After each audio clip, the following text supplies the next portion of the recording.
Hello D students. आज हम शुरू करेंगे क्लास 10th का चैप्टर नंबर 8, जीव जनन कैसे करते हैं। तो ये हमारा एक चैप्टर है जिसके कुछ टॉपिक जो है वो अभी तक हमने पढ़े नहीं हैं। इन टॉपिक्स को आज हम इस वीडियो के माध्यम से पढ़ेंगे। तो सबसे पहले आइए शुरू करते हैं और समझते हैं कि जनन होता क्या है। वैसे तो हमने छोटी कक्षाओं में जनन के बारे में बहुत चीज़ें पढ़ी हैं, लेकिन एक बार फिर से उन चीज़ों को हम एक रिवीजन मारते हैं। सबसे पहले समझते हैं जनन होता क्या है। जनन वे प्रक्रिया है जिसके द्वारा संजीव अपने जैसे नए जीव उत्पन्न करता है। ठीक है।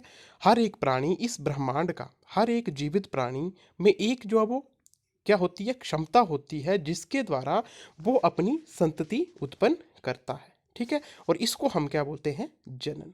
ठीक है। उदाहरण के लिए अगर हम देखें तो मनुष्य है, मनुष्य जो वो अपनी संतति जो है वो आगे बच्चे जब उत्पन्न करते हैं तो हम बोलते हैं वो कौन सी प्रक्रिया है, जनन प्रक्रिया। हर प्राणी में, चाहे वो कोई भी जीव है, वो सूक्ष्म जीव है, चाहे वो पेड़ पौधे हैं, कुछ भी है, ठीक है, जो जीवित चीजें हैं उनमें जो है वो जनन की प्रक्रिया निरंतर चलती रहती है। ठीक है। ये पृथ्वी पर जीवन की निरंतरता को बनाए रखने के लिए बहुत जरूरी है। ठीक है। अगर ये प्रोसेस, रिप्रोडक्शन का प्रोसेस जो है वो अर्थ में ना होगा तो क्या होगा, जो अर्थ पे जो लाइफ है उसको जो कंटिन्यूटी है वो क्या हो जाएगी, जो वो डिसकंटिन्यू हो जाएगी। उससे क्या होगा, हमारी अर्थ पे भी लाइफ जो है वो पॉसिबल नहीं होगी। इसलिए जनन या रिप्रोडक्शन अपने में बहुत ही महत्वपूर्ण जो है वो प्रक्रिया है। ठीक है। अब जनन में होता क्या है, तो हमने, वैसे तो हमें पता है, देखो हमने पढ़ा था पिछली कक्षाओं में कि हमारा पूरा शरीर किसका बना हुआ है, कोशिकाओं का बना होता है। ठीक है। और कोशिका में जो बीच में एक चीज पाई जाती है जिसका नाम है केंद्रक। ठीक है। और इस केंद्रक में क्या पाए जाते हैं, गुणसूत्र पाए जाते हैं। ठीक है। क्रोमोसोम पाए जाते हैं।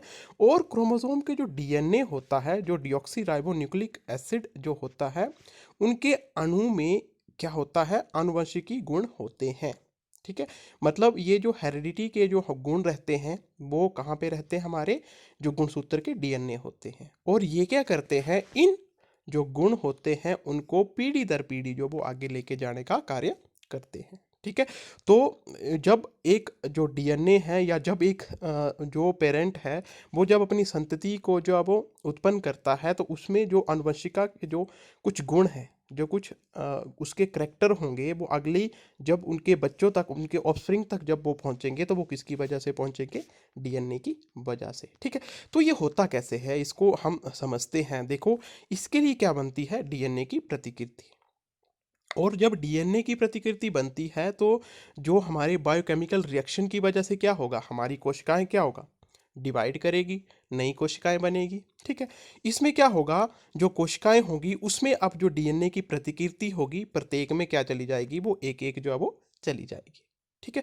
अब इसमें क्या होगा, ये जो प्रतिकृति डीएनए की बनती है वो बिल्कुल एक जैसी नहीं होती है। ठीक है। इसमें कुछ क्या पाई जाती है, विविधता पाई जाती है। ये बिल्कुल समरूप नहीं होती है, जो कि एक जीव को पहचानने के लिए बहुत आवश्यक होती है। ठीक है।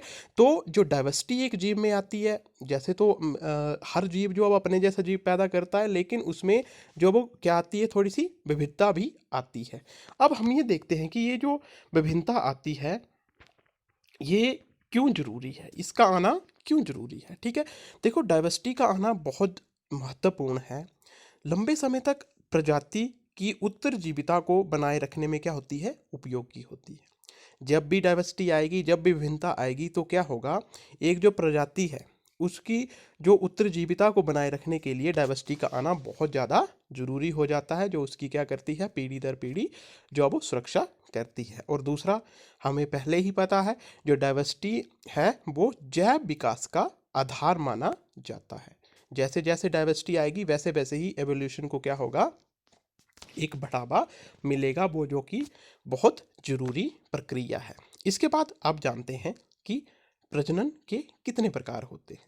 तो प्रजनन, रिप्रोडक्शन जो है वो दो प्रकार के यहाँ पे होंगे, एक अलैंगिक जनन और दूसरा लैंगिक प्रजनन। ठीक है। सबसे पहले आइए जानते हैं अलैंगिक प्रजनन, ठीक है, या असेक्सुअल रिप्रोडक्शन क्या होती है। अलैंगिक प्रजनन में एकल जीव नए जीव उत्पन्न करता है। बहुत महत्वपूर्ण। सबसे पहले यही हम समझेंगे कि अलैंगिक जनन क्या होता है, जिसमें एक पेरेंट ही जो है वो नए जीव उत्पन्न करने की क्षमता रखता है। इसमें क्या होगा, जो युग्मक है उनका निर्माण नहीं होगा। नए जीव पैतृक जीव के समान और समरूप होते हैं, उसमें बहुत कम जो है वो क्या होगी, विभिन्नता या डाइवर्सिटी होगी, वो बिल्कुल पैतृक जीव की तरह होंगे। ठीक है। इसके बाद जो सतत गुणन के लिए ये एक बहुत ही उपयोगी माध्यम है। किसके लिए जरूरी है, सतत गुणन के लिए जो अलैंगिक जनन है वो बहुत जरूरी है। ये निम्न वर्ग के जीवों पर अधिक पाया जाता है। इसके बारे में हम जो वो डिटेल से पढ़ेंगे, लैंगिक जनन की क्या फायदे हैं, क्या नुकसान है। ठीक है। लेकिन ये जो निम्न वर्ग के हमारे जीव होते हैं उनके लिए ये उसमें जो है वो अलैंगिक जनन ज़्यादा पाया जाता है। ठीक है।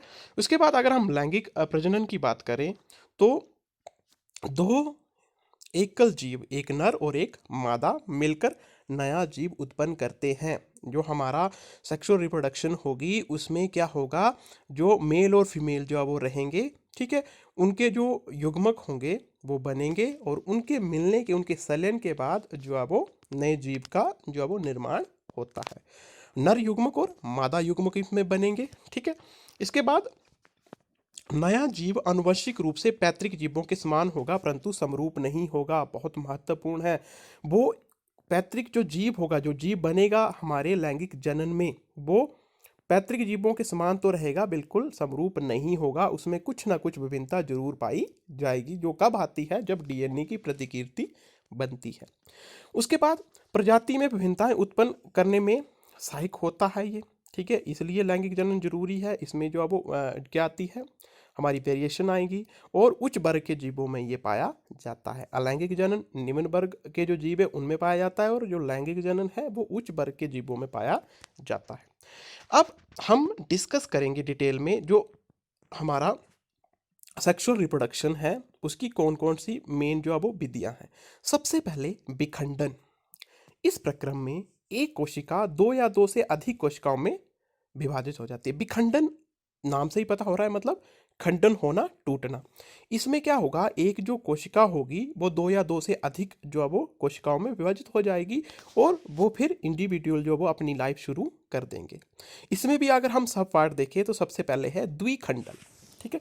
द्विखंडन जो बाइनरी फिजन है, ये क्या होगा, जीव दो कोशिकाओं में विभाजित हो जाएगा। इसमें जो एक जीव होगा वो सीधे ही उसकी जो एक एक क्योंकि अब जो ये जीव रहेगा वो एक से उसके कितने बन जाएंगे, दो बन जाएंगे। जैसे कि ये किस में होता है, उदाहरण द्विखंडन विधि किस में देखी जाती है, अमीबा और लिशमेनिया में। ठीक है। तो यहाँ पे अमीबा का एग्जाम्पल दिया हुआ है, देखो अमीबा है। ठीक है। इसके बीच में केंद्रक रहेगा। पहले क्या होगा, धीरे धीरे ये केंद्रक जो है वो डिवाइड होना शुरू होगा। ठीक है। उसके बाद जैसे ही केंद्रक डिवाइड होना शुरू करेगा, कोशिका भी उसकी भी कंस्ट्रक्शन बनना शुरू हो जाएगी और लास्ट में अल्टीमेटली एक अमीबा से हमारे पास दो अमीबा जो है वो हो जाएंगे, जो इंडिविजुअल अपनी अलग लाइफ जो है वो शुरू कर देंगे। ठीक है जी। उसी तरह से अगर हम यहाँ पे देखें, दूसरा हमने अभी देखा, कौन सा देखा था, लिशमेनिया। उसमें भी इसी प्रकार की जो है वो जनन की विधि पाई जाती है। कौन सी विधि, द्विखंडन। ठीक है। इसके बाद अगर हम दूसरा देखें तो सब पार्ट है इसका बहुखंडन। बहु मतलब बहुत सारे। ये वे विधि है जिसमें जीव की जो कोशिका है वो बड़े सारी कोशिकाओं में क्या हो जाएगी, विभाजित हो जाएगी। ठीक है। तो इसमें जो है वो ये किस में होता है, प्लाज्मोडियम। ठीक है। प्लाज्मोडियम में कौन सी विधि रहती है, बहुखंडन। मतलब इसमें जो प्लाज्मोडियम होगा उसकी जो कोशिका होगी वो बहुत सारे टुकड़ों में विभाजित हो जाएगी। अल्टीमेटली वो टुकड़े जो वो अलग हो जाएंगे और इस तरह से एक प्लाज्मोडियम से बहुत सारे प्लाज्मोडियम जो है वो निर्माण उनका हो जाएगा। उसके बाद दूसरी अगर हम अलैंगिक जनन की मेन विधि देखें तो वो है खंडन। ठीक है। खंडन क्या है, इस प्रजनन विधि में सरल संरचना वाले बहुकोशिकीय जीव विकसित होकर छोटे छोटे टुकड़ों में खंडित हो जाते हैं। ये टुकड़े वृद्धि करके नया जीव जो है वो बन जाते हैं। मतलब खंडन में क्या होगा, एक बड़ा जो बहुकोशिकीय जीव होगा वो ऐसे छोटे छोटे टुकड़ों में जो है वो टूट जाएगा। अब ये जो टुकड़े होंगे ये क्या करेंगे, ये अपना जो अलग लाइफ है उसको शुरू कर देंगे। ठीक है, और ये जो विधि है, खंडन विधि है, ये मैक्सिमम किसमें देखी जाती है, जो हमारी एल्गी होती है, जो शैवाल होती है, उसमें खंडन विधि जो है वो पाई जाती है। अगर इसका हम उदाहरण देखें तो उदाहरण के लिए स्पाइरो गायरा। ठीक है, तो इसका अब डायग्राम से इसको समझने की कोशिश करते हैं। ठीक है, फ्रेगमेंटेशन इन स्पाइरो गायरा, देखो ये स्पाइरो गायरा है। ठीक है, ये पीस क्या हुआ, बीच से खंडित हो गया, इसके दो जो है वो फ्रेगमेंट बन गए, और दोनों बाद में क्या करेंगे, अलग अलग से लाइफ जो है वो अपनी शुरू कर देंगे। ठीक है, उसके बाद तीसरी विधि अगर हम देखें अलैंगिक जनन की, वो है हमारी पुनरुद्ध भवन। ठीक है, जिसको हम बोलते हैं पुनर्जनन। इस प्रक्रम में किसी कारणवश जब कोई जीव कुछ टुकड़ों में टूट जाता है, तब प्रत्येक टुकड़ा नए जीव में विकसित हो जाता है। ठीक है, मतलब क्या होगा, एक्सीडेंटली अगर कोई जीव, किसी कोई टुकड़ा उसका टूट जाएगा, उसकी बॉडी का कोई पार्ट जो है वो टूट जाएगा, तो वो जो टुकड़ा होगा वो नए जीव में क्या हो जाएगा, डेवलप्ड हो जाएगा। इसके उदाहरण अगर हम देखें तो ये प्लेनेरिया और हाइड्रा में जो है वो कौन सी विधि होती है, हमारी पुनरुद्भवन की विधि होती है। ठीक है, देखो यहाँ पे हम देख सकते हैं रीजनरेशन इन प्लेनेरिया। देखो ये प्लेनेरिया है, ये मान लो तीन जो है वो छोटे छोटे टुकड़ों में डिवाइड हो जाता है।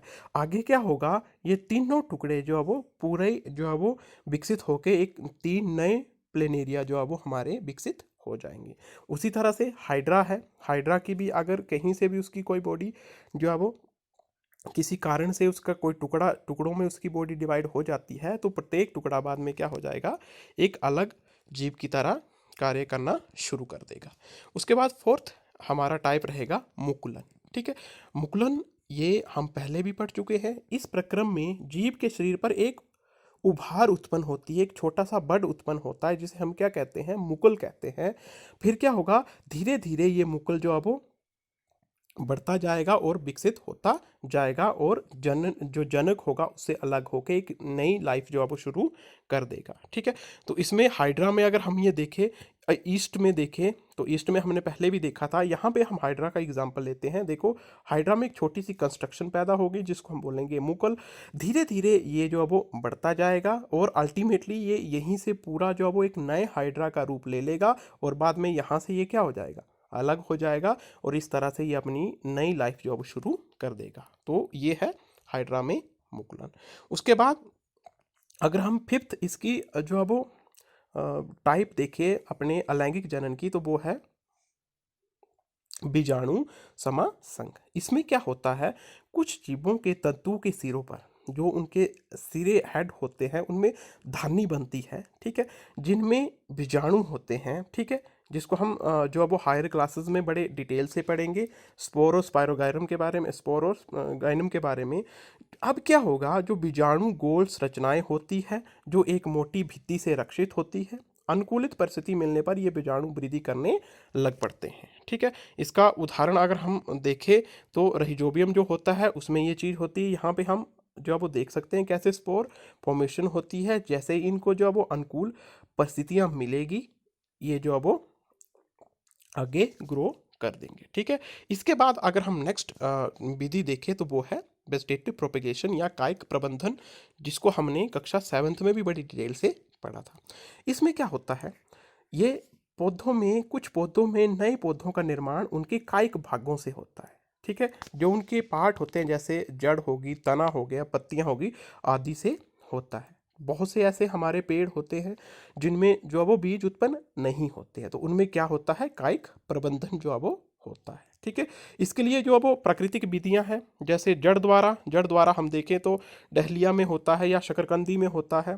तने द्वारा जो आलू या अदरक होता है, हम उसको जो है वो क्या समझ लेते हैं कि ये जड़ से जो है वो आलू बना, लेकिन वो होता किससे बनता है, वो तने से, जिसको हम जो है वो मिट्टी के अंदर दबाते हैं। ठीक है, उसके बाद पत्तियों के द्वारा जो ब्रायोफिल्म है, जिसको पत्थर चट के नाम से भी जाना जाता है, ये देखो क्या होता है, जैसे ही इस प्लांट की कोई पत्ती नीचे गिरती है अनुकूल परिस्थितियों पे, उस पत्ती से ही नया पौधा जो है वो कलिकाएं निकलना शुरू हो जाएगी, और आगे क्या हो जाएगा, वो नया पौधा तैयार हो जाएगा। उसी तरह से अगर हम, गुलाब होता है हमारे जो है वो घर में, जब हम गुलाब का फूल लगाते हैं तो हम क्या करते हैं, एक छोटी सी टहनी लेते हैं। ठीक है, उसको कलम की तरह काट के उसको मिट्टी के अंदर जो है वो डाल देते हैं एक सिरे पे, ठीक है। कुछ दिनों के बाद हम देखेंगे तो उसके ऊपर छोटी छोटी पत्तियां आना शुरू हो जाती है, ठीक है। तो ये किसका एक उदाहरण है, कायिक प्रबंधन का। अगर हम कृत्रिम विधियां देखें कायिक प्रबंधन की, तो वो है रोपण जो हम आम में करते हैं, कर्तन जो मैंने अभी बात की गुलाब में करते हैं, और लेयरिंग जो हम चमेली में करते हैं, ठीक है। इसके बाद अगर हम बात करें उत्तक संवर्धन, तो ये भी जो है वो एक टेक्निक है। इस विधि में शाखा के शरीर से कोशिकाएं लेकर, किसी शाखा के शरीर से कोशिकाएं लेकर उन्हें पोषक माध्यम में रखा जाता, आर्टिफिशियल माध्यम में रखा जाता है। ये कोशिकाएं गुणन कर कोशिकाओं के गुच्छे, जिसे हम क्या बोलते हैं, कैलस कहते हैं, बहुत महत्वपूर्ण ये चीज है, में परिवर्तित हो जाती है। कैलस को हार्मोन के माध्यम में रखा जाता है, जहां उनमें विभेदन होकर नए पौधे का निर्माण होता है, जिसे फिर मिट्टी में हम आसानी से रोपित कर सकते हैं। तो उत्तक संवर्धन भी जो है वो हम जो है वो कर सकते हैं। इसकी अगर हम बात करें, जितने भी हमारे सजावटी पौधे होते हैं उसमें जो है वो कौन सी विधि इस्तेमाल की जाती है, उत्तक संवर्धन की विधि जो है वो इस्तेमाल की जाती है, ठीक है।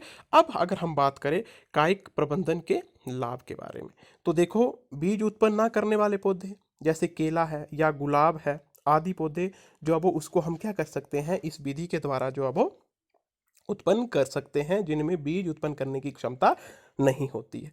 इसके बाद अगर हम बात करें, नए पौधे आनुवंशिक रूप में जनन के बिल्कुल इसमें क्या रहते हैं, समान रहते हैं, ठीक है। तो कायिक प्रबंधन भी बहुत महत्वपूर्ण है उन पौधों के लिए जिनमें बीज उत्पन्न करने की क्षमता नहीं होती है, ठीक है। तो इस वीडियो में आज हमने अलैंगिक जनन के बारे में डिस्कस किया। नेक्स्ट वीडियो में हम जो है वो लैंगिक जनन के बारे में डिटेल में डिस्कस करेंगे।